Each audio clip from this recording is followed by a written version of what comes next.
Hey,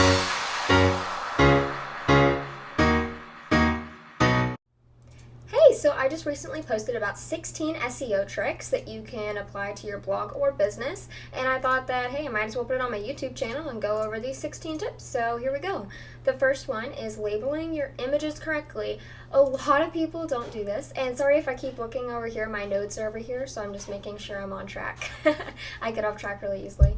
So labeling your graphics, instead of putting image1.jpg and uploading that to your blog or business site, so let's say you're doing an icing recipe. Instead of doing image 1, like I just said, do icing-recipe.jpg. It takes a few seconds for each image. Just relabel them, and it actually makes a really huge impact because the Google crawlers that actually go through your website and test it out and stuff to see if you're worth getting on the first page of Google, that's what they're looking for. That's one of the things they're looking for, at least. So the second is permalinks, which I don't know if you know what a permalink is, but it's basically the link that goes to another page on your website. Like your blog post, the specific link for your blog post is a permalink. A lot of people on their permalinks, their default is actually the date that it's posted and then the title of your post. You don't want that. If you go to my blog, I have examples, and I can only upload a certain amount of time video, so I can't really explain that further. But yeah, just go to my blog and I have examples there if you don't know what a permalink is, or how to format that. But usually you just go in your settings and you can change them. On any platform they have permalink settings. Your third tip is H1 tags, which is actually your post title, but you don't know I don't know if you know what an H1 tag is, but it's something that's actually embedded in the code that you don't even know what's going on. But Google crawlers actually look at this first, is your header 1 tag. It's really important, and that means that you have to make your post title have a lot of impact, because your content, it doesn't have that H1 tag. So your content isn't as important as that post title. So that's what I'm really stressing here. Your fourth tip is your content and word count.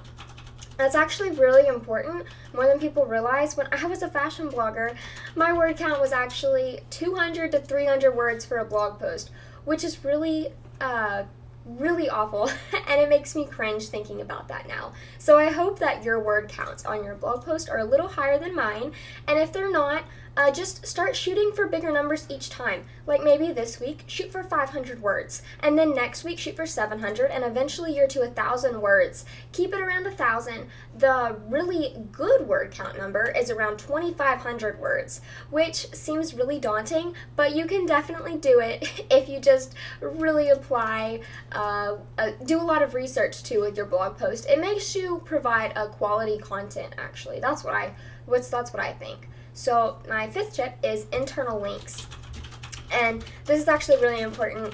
You can link to your older blog post within your current blog post. You can do a lot of cool things with internal links. Even other sites that you find on the internet that are in your same niche area or sell the same products. Well, maybe you don't want to link to other people that sell your same products, but you get what I'm saying. So that's actually really awesome, and that helps them out and it helps you out, so why not? Let's see, the sixth one is WordPress plugins. There is so many awesome plugins for WordPress that help a lot with SEO and stuff. So I don't know about you, but I am a self-hosted WordPress guru. I love it. I basically obsess over it. So I know some of these, I have a list of the WordPress plugins that I think that you should use if you're using self-hosted WordPress. SEO by Yoast, All-in-One SEO, SEO Processor 5, they're all fantastic plugins. I definitely recommend the Yoast SEO. That's what I personally use, and I'm actually going to do a tutorial on it somewhat soon once I get to that post. But okay, so now that we're done with WordPress plugins, let's talk about traffic. Your traffic is your number one thing. I mean, if you don't get a lot of traffic, none of this other stuff even matters. So traffic is so important, and I cannot stress this enough. Social media are amazing tools that you can use to really boost your traffic.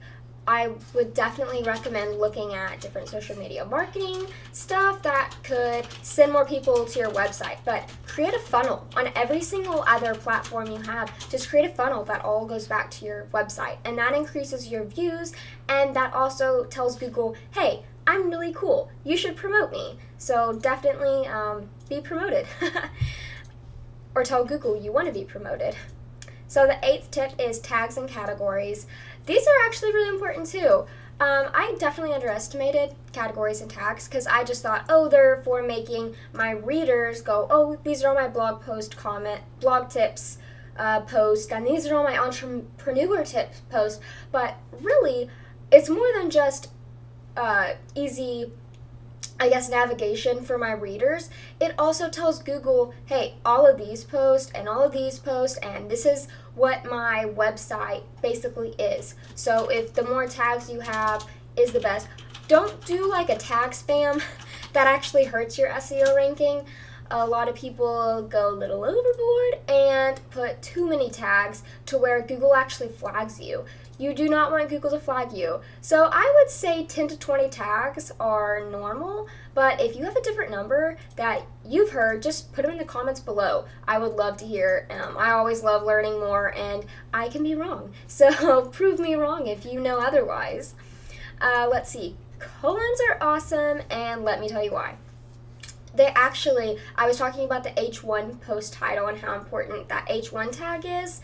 So if you use a colon in the middle of your post, so let's say you're doing your best icing recipe again. I'm going to use that example. So instead of just putting the best icing recipe there ever was, you could put best icing recipe, colon, another thing about your post title. So let's see what my example was. Okay, yeah, just the content. So the best icing recipe, colon, let's see, lemon icing cupcakes. So basically, sorry, that was a horrible example. You're basically getting 2 H1 post titles for 1. So it's like knocking out 2 birds with 1 stone. Definitely use colons. I sometimes don't because I have problems, obviously, like you saw before, coming up with catchy titles that include this aspect. So I just kind of put 1 post title, but that's harming my site. So don't be like me and do what I'm saying, not what I'm doing. Okay, Google Plus is freaking fantastic, and you need to use it because, well, obviously Google wants to promote what Google makes. So Google Plus communities are so awesome. If you just post your link on Google Plus communities, don't spam, but definitely be cautious of how many links you're posting a day. But the more links you really put out there, Google actually sees that and goes, oh, they like Google, we like them. So this is what I've heard. I'm not sure if this is completely true, but I get traffic from Google Plus. I don't use it as much anymore, but whenever I was a fashion blogger, I did use it a lot. So it's just something that you can do. But just go to Google Plus and look at the communities and get involved in those. Okay, so the 12th, we're almost done. I promise. 12th is take control of your blog. Again, like I said, I'm in love with self-hosted WordPress, and you should definitely be in love with self-hosted WordPress too.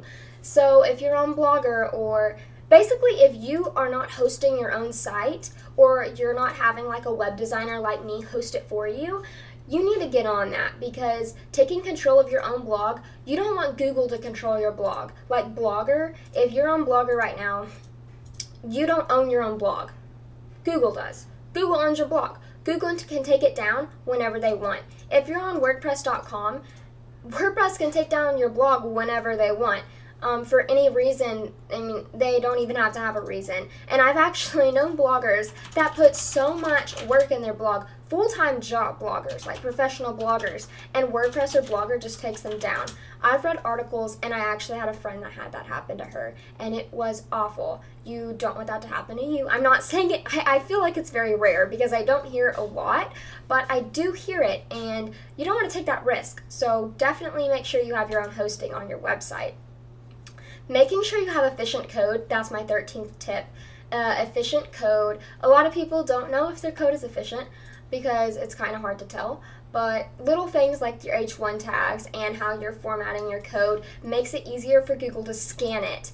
You want Google to have the easiest scan result ever, because the quicker they crawl, the quicker your ranking goes up.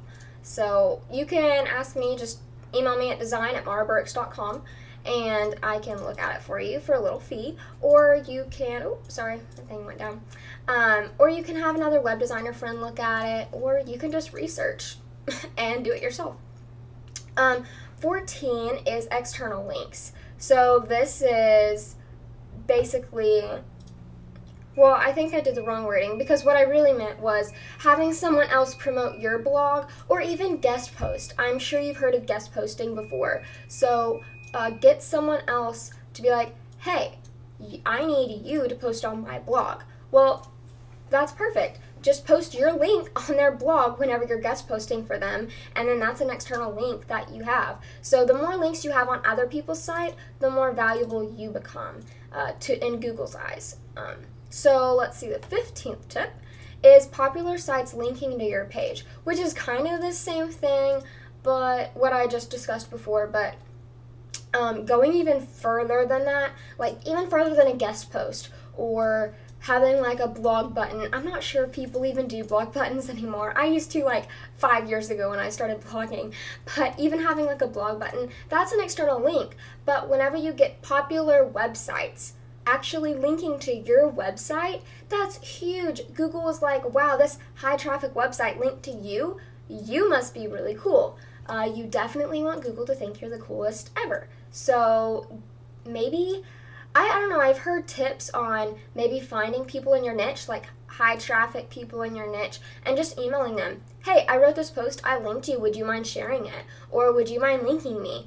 Obviously, this might be a little annoying to them, so you'd have to do it in a better way than just going, hey, put me on your blog. You know, you don't want to sound, I don't know, you don't want to sound like that, so that's just a tip though. So let's see, the last tip on SEO tricks that I have is finding a niche.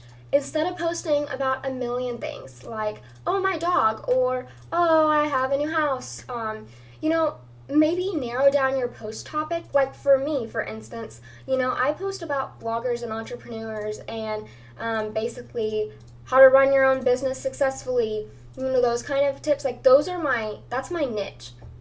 That's what I'm passionate about. So find something you're passionate about, like a fashion blogger. They just post about fashion.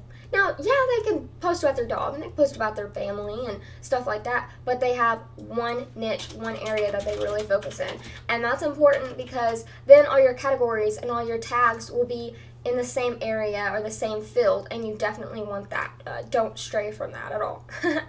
Let's see. Okay. Oh, that was it. Awesome. We went through these kind of fast. Faster than my last video that I did for Periscope.